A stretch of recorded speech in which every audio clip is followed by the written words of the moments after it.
laisse monter sur la passerelle. En largeur au plus large, 120 mètres. Et donc, du plafond tout en haut jusqu'à tout au fond, 250 mètres. Ce qui fait que vous êtes dans une des cavités en Europe qui est aménagée pour le grand public, la plus volumineuse. Donc juste restez prudent, faites attention à ne pas vous faire mal, à ne pas glisser. Il n'y aura pas d'hélicoptère en tout cas qui viendra vous chercher, ça c'est sûr. Et si l'un des plus beaux endroits sur Terre se trouvait sous terre? Dans l'Aude, au pied de la Montagne Noire, le gouffre de Cabrespine est un joyau géologique vieux de 6 millions d'années, attirant 80 000 visiteurs par an venus du monde entier. Oh ben, du coup, c'est grandiose ici. Je pensais pas que ça allait être aussi grand que ça. On se sent très petit dans cet espace. Des disques, des stalactites, des stalagmites, des colonnes, c'est vraiment magnifique. On se croirait dans une vraie cathédrale. On y trouve le même silence. Météo à la carte, la suite, vous offre un voyage au cœur d'une incroyable cathédrale souterraine.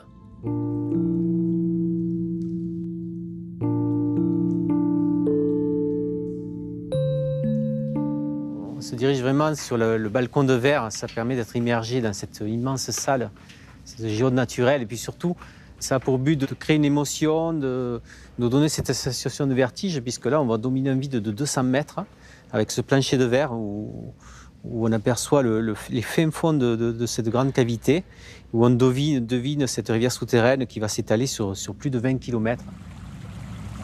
Philippe est le directeur du site, mais surtout son premier admirateur. Voilà, alors ici, on arrive vraiment dans les parties les plus belles, les plus concrétionnées du gouffre, avec ces formations de calcite. La calcite, c'est l'eau qui traverse le calcaire, qui le recompose sous forme de calcite. Le calcite, c'est du calcaire pur. Et ça donne des formes tout à fait extraordinaires. On dirait de la cire qui s'est déposée. Et ça met des milliers d'années à se former. On a coutume de dire que la calcite n'évolue que d'1 centimètre par siècle. Vous voyez, le temps que ça peut mettre à se mettre en place et à évoluer.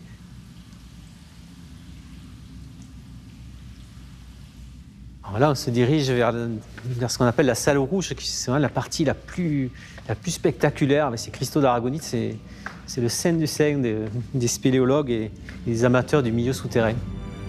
C'est d'une finesse et d'une beauté vraiment exceptionnelle, quoi. Des structures cristallines très rares, comme ces cristaux d'aragonite, façonnés uniquement par le travail de l'eau et du temps. Sous terre, l'hygrométrie est constante.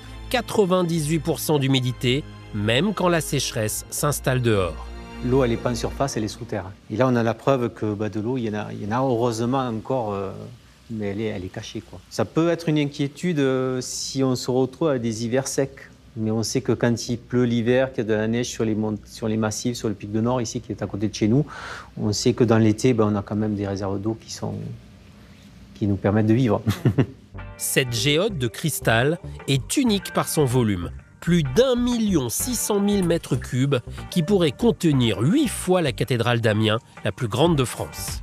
Découverte tardivement en 1968, son état de conservation est exceptionnel. L'histoire du gouffre, on la doit à une chauve-souris. Et un jour, 2 spéléos du village, Jean Guiraud et Gérard Bratt, ont vu une chauve-souris qui partait dans un petit trou. Ils ont agrandi ce trou, ils sont tombés sur un petit réseau de 100 mètres très étroit, en fait, qu'ils ont partiellement débouché. Et là, ça a été le début de la grande aventure, parce qu'ils ont découvert le gouffre, ils ont découvert une rivière souterraine, et puis on en est à 20 km de réseau, quoi. Donc là, ils ont vraiment réalisé le rêve de tout spéléologue. 50 ans après la découverte du gouffre, un projet un peu fou a vu le jour dans la grotte. Alors Johan, ça va? Allez, ça va. Je regarde le dernier millésime. Ouais, les vendages, c'est fini, c'est bon? Ça y est, on a fini il y a 3 jours. Donc maintenant, ça va. On va pouvoir s'occuper du vin. Et... Tu veux le goûter? Bah, je veux bien, ouais. Hop. Voilà, donc le 2022. Bon, là, ça fait que 6 mois qu'il y est, donc il va falloir attendre encore un petit peu. Je pense qu'on va pouvoir le sortir bientôt quand même dans c'est déjà pas 3 mal. mois. Ouais.